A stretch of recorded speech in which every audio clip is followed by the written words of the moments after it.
Good morning, Shabbat Shalom, and welcome. I'm Rabbi Ed Feinstein. This is Torah study for a Shabbos morning, and I'm with my dear friend, Rabbi Marc Gellman of South Florida. Marc, good Shabbos.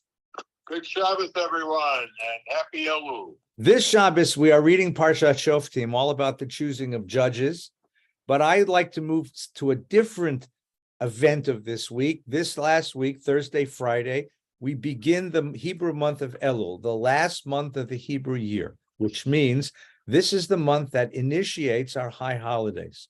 This is the month that we begin to look at ourselves and ask ourselves where we've come in life, what we've done with the days and years that we've been given as a gift of life, and what we need to do tomorrow, and the days and months and years, God willing, to come, that will give us blessings, that will give God the joy of having created us. This is the process of tshuva, of looking deep inside and of deciding what it is we need to change and how we need to fix ourselves. So, Marc, talk to me about this process of tshuva. First of all, how is it that a human being looks inside, finds those elements which are not whole, not perfect, the limitations, the shortcomings, the sins and mistakes? How does that work? And how do you gain the kind of honesty it takes to say, yep, it's true, I'm not the person I ought to be? Boy, that is the heart of the matter. The first question we have to ask ourselves in order to make this work is, do we believe that people can change themselves? That's a big question. Because if you ask yourself honestly, how many people do you know who have really turned their life around, who've really gotten rid of old bad habits, who have really, they were once gossips, now they aren't. They were once liars, now they're honest. They were once cheaters, now they're honest for the first time. They were once unfaithful, now they're faithful. How many people do you know who've succeeded in doing that? It's a very small number. And I think the first thing we have to do is we have to believe we can change. To believe you can change is not the whole deal, but it's the big first step. And in order to believe you can change, you have to believe that there is a power in the universe who is helping you to change. The biggest thing about the 12-step programs that I've learned from people who've gone through them is that they all begin with the same statement, whether it's Gellman, Al-Anon. We are addicted to behaviors that we find ourselves powerless to control. And so we give ourselves into the hands of a superior power, however we define it. That idea of, and that's the most successful rehab system we know, the 12-step program. But they all begin with that idea that we're addicted to certain behaviors and we are powerless to change them, which we say in Hebrew, Ein banu ma'asim, we have nothing, God. And so we put our lives and our future in the hands of God. That's the first step. The second step is that we have to realize that what we're about in this Elul consciousness, and ultimately Rosh Hashanah Yom Kippur, and the Aseret Yemei Tshuva, the 10 days of repentance, we have to realize is that this isn't about stuff we believe. This isn't about changing your beliefs. It's about changing what you do. It's about changing how you act. So there's a limit to what you can achieve in thinking about change. You can orient your beliefs and your efforts and your commitment that God is on your side to help you change, but ultimately it's about what you do. So what this means is you have to be aware when you face a situation where you have failed in the past, that is the moment of your test. Not sitting in synagogue praying in a very comfortable chair listening to the rabbi's sermon. That's not the moment. The moment is when you face your demons in the street, in your life, and you recognize, okay, it's about what I'm going to do now. What am I going to do now? So I think the key to Elul, the key to making any of this work is that believing that you have a supporter in the change, believing the supporter is God, and then realizing the whole thing is about what you do, not what you think. So I've often told the community something that I learned from a dear friend of mine, that the holiest day of the Jewish year is not Yom Kippur. The holiest day of the Jewish year is the day after. Yeah, absolutely. Well, because Yom Kippur, everybody's a tzaddik. You know, when I'm fasting and praying and sitting in synagogue and my whites and I'm beating my chest and thinking about sin and about what a terrible person I've been and how righteous I'm going to be. Yes, I'm a tzaddik. But it's the day after when you get back into the working world, back into the world of conflict, when there's a routine to keep. Are you as loving to your wife and to your family, to the people you care for, as you promised to be when you were sitting in shul? Are you as generous with those in need as you promised to be when you were sitting in shul? Are you as open, as honest, and as giving to those you work with and live with and coexist with as you were in shul? That's the holy day. That's the day that the whole thing comes down. And that's what, of course, in Maimonides' structure of tshuva, when you go back to the world you live in, are you a different person? The whole exercise of tshuva is the ability to say, Ani acher. I'm not the guy that committed the sin. I'm not the guy who forgot your birthday or forgot our anniversary. I'm not the guy who didn't call you when you were sick. I'm not that guy. I'm a different guy now. And the test of that, of course, isn't on Yom Kippur. It's the day after. And that's what makes that such a holy day. But let's go back for a minute. So I appreciate this idea of the 12 steps and our tradition that says, dear God, help me. But what do we do for people that have a hard time with that? What do we do for people who have a hard time connecting with that kind of a God, but are deeply committed to the process of evaluating the self, developing the self, recognizing limitations? Where do they get the strength to do it?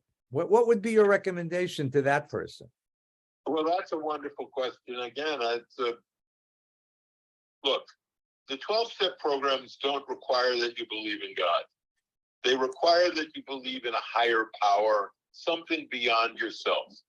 So what I would focus on for people who don't believe in God is, okay, let's just leave that whole discussion aside about whether there is a God. If there is a God, is there a God who cares about you? If there's a God who cares about you, why didn't God care about the people in Auschwitz? Leave all that theological stuff aside, and let's just talk about this question. Do you think that you're alone in this world? Do you think you're alone? Do you think you're really out there with no one to support you? Forget the family. These are people who love you, but they're not you. Is there someone? Is there something? Is there some power? Is there some anything beyond yourself? Or is everything in the world just yourself? Another way to say that is, are you just material? Are you just a pile of genetic material? Just goo, genetic goo? Or is there something holy in you? Is there something in you that connects to the source of all holiness? It's funny because when I just saw a documentary on the Webb telescope, and it's quite impressive what it is and what they did and how it all worked. And one of the things that struck me about it was nobody there talked about God. They talked about how enormous this universe is, how 13.8 billion years ago there was a big bang, and no one ever says, who put the material there to bang? Who put the stuff that banged? Who created all that? Where did that come from?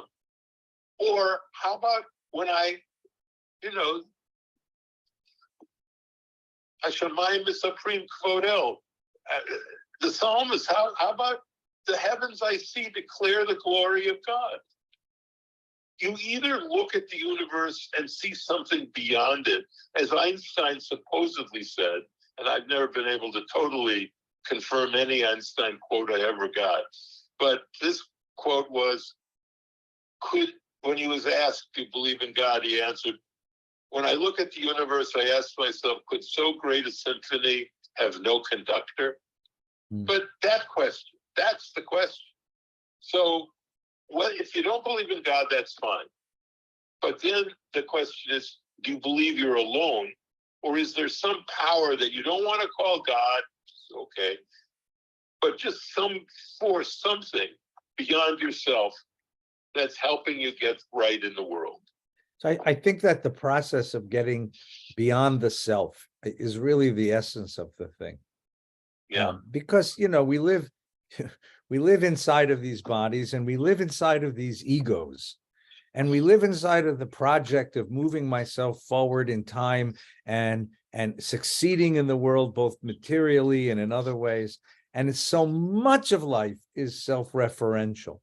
Then to get out of the self, to move outside the self and to feel myself attached. That's why I think family is important and community is important, and causes beyond myself are important, because I give of myself to those things. And that's how I measure my own development.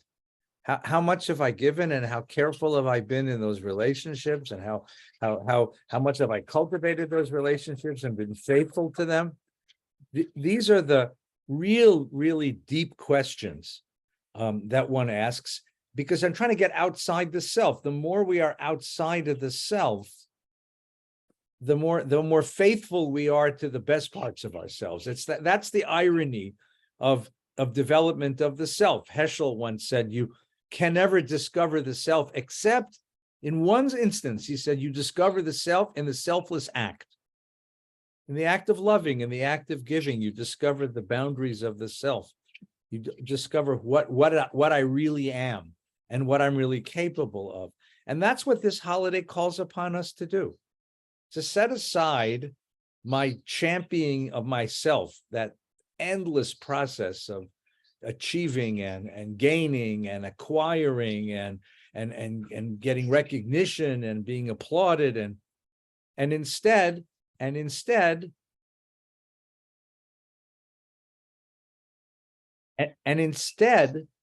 to be able to recognize that my glory, my dignity, the meaning of my existence comes from the things that I'm giving myself to, giving myself up to. And that's sort of what that I think is a big part of this process. That's a big part of this process. So I agree completely. I think the two things that I would suggest to people to do during these high holidays is, number one, go serve food in a soup kitchen. Go do a mitzvah. Right. Do a mitzvah, number one. Go do a mitzvah. Secondly, apologize to somebody for something. It doesn't matter what you're apologizing for, as long as you did it. Just the act of going to a person and saying, look, I'm sorry, I didn't, whatever. Those two things, volunteer and apologize, and that'll set you on the right path toward an Elul you can be proud of, a Yontif that will change you, and a new year that will be full of all sorts of blessings and joy. That's beautiful. I would amend it. I don't want to step on that beautiful wish, by the way. I would amend it to, apologizing is very hard to do, because it really is a humility. You really have to gain a quality of humility to stand in front of somebody and say, I really screwed up and I'm sorry. And it is a powerful thing to do. You're absolutely right. And just the act of apologizing and gaining that humility is good for anybody. But if it's so hard to do, let me suggest an easier step, a halfway step. Is that okay? Sure. Go acknowledge somebody. Go find the person who set you on your way in life. Call them up, your fifth grade teacher, a coach you had when you were in high school, a friend that was with you in college, a loved one who helped you out, and just call them up and just say, I'm thinking about you. I want you to know this. You are my blessing. You are my blessing. When I needed help, when I needed guidance, when I needed strength, when I needed support, you were there. And I just want you to know that the stuff that I've accomplished in my life and the things I'm proud of, you own a lot of credit for that. And that's a halfway measure. It's not as humiliating, as humbling as an apology, but it also gets us out of ourselves, because gratitude is a very powerful gratitude, that kind of gratitude. And doing it does something to the person who hears it, and doing it does something to the person who says it. I'm not self-generated. I was helped along the way. I was taught, I was supported, I was cared for, I was nurtured. And I want to recognize the world, the people that did that. And I want to do that for somebody else. I want to go help a kid who's struggling. I want to have someone in my working environment who needs a hand, who needs to step up in my intimate, in my loving environment, my community of friends and loved ones. I want to help somebody. Those kind of stepping outside the self, that's a beautiful moment. That's a beautiful moment of recognizing the boundaries of self are much more permeable than we ever want to think about them. Beautiful. And what happens when someone comes to you who's really hurt you, Marc, and says, I want your forgiveness? What someone wants to make amends, and boy, it's really hard to forgive them. What do you do then? I don't believe in slogans that are woven into pillows, or the ones you hang on the wall, with pithy motivational slogans. I don't believe in all that. But I do believe in one teaching of the rabbis. I really believe in this. It's almost my mantra. And that is the teaching that they say, consider every insult against you to be a minor insult, and every insult from you to be a major insult. And I've lived my life that way. Really, I have. To consider whatever they did to me, it was minor. But whatever I did to them, it was major. And I can control that. I can control what I do to others. And what they do to me, I can't control that. But I'm going to put it in the best light I can and consider it a minor insult. Because don't forget, when someone hurts you, a lot of it is they hurt you because you allow yourself to be hurt.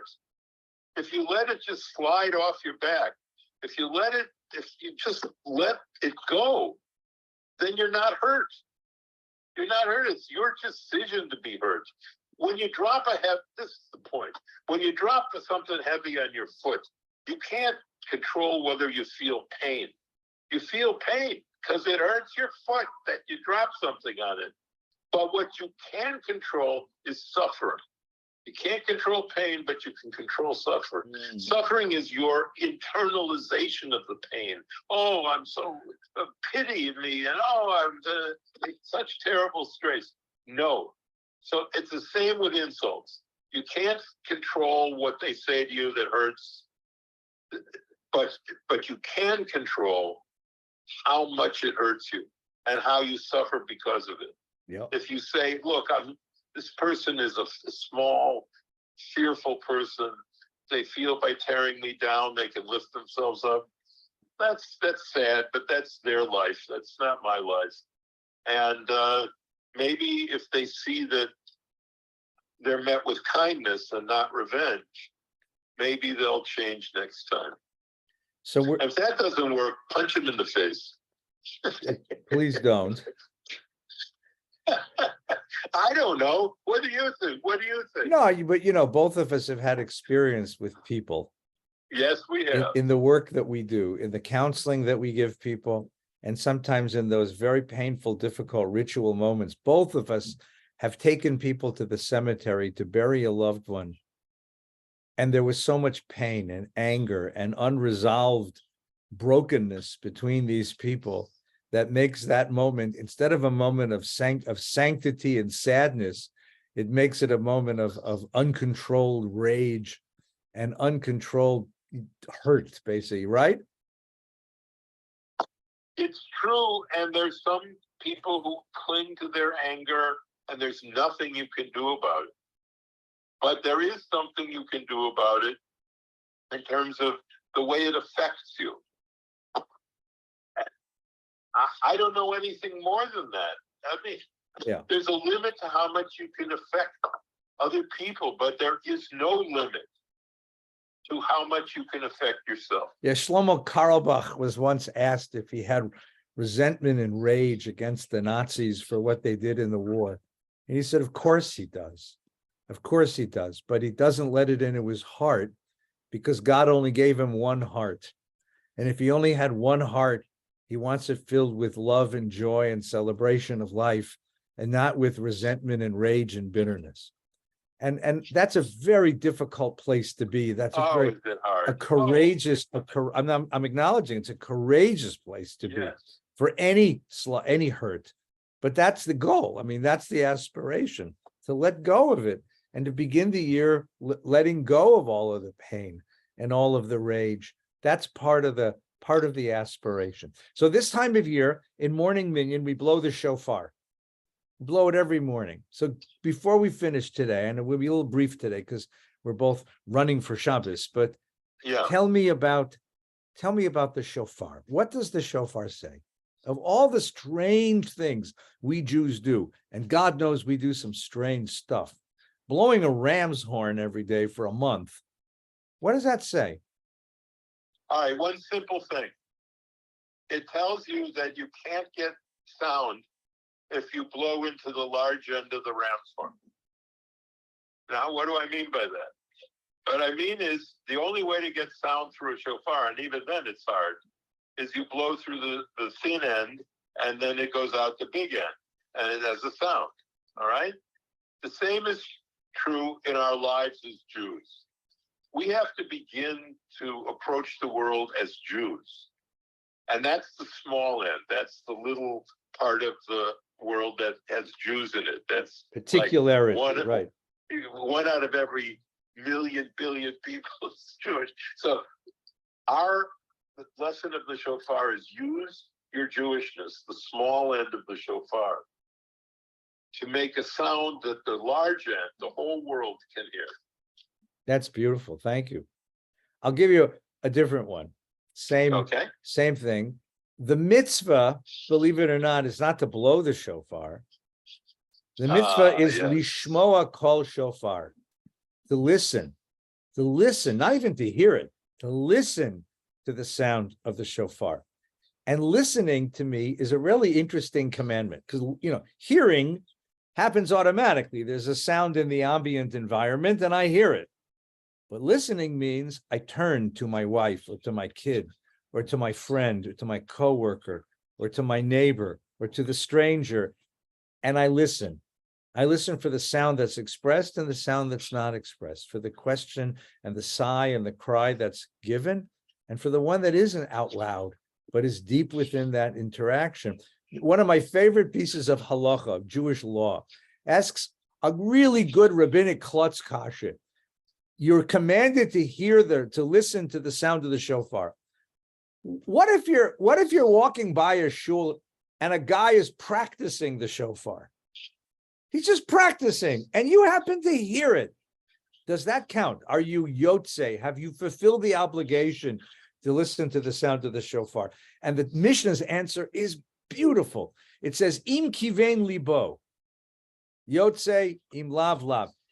If you really turn and listen with intention, if you listen deliberately, if you really listen, if you turn and listen, yes, that counts, even if the guy was just messing around on the shofar. But if you just casually overhear it, doesn't count. And that to me is such a model for how to live a life. When my wife, my kid, my coworker, my friend, my neighbor, the stranger on the street talks, im kivein libo, if we really turn and listen, well, then we can bring blessing to this new year. Marc, I wish you a chodesh tov. A chodesh tova, a happy, healthy, sweet. Both of us have a lot of work to do for all the things that we said and all the things that we did. Hopefully by next week, we'll have a little bit farther along. I wish you Shana Tova, Chodesh Tov. Shana Tova, Shabbat Shalom.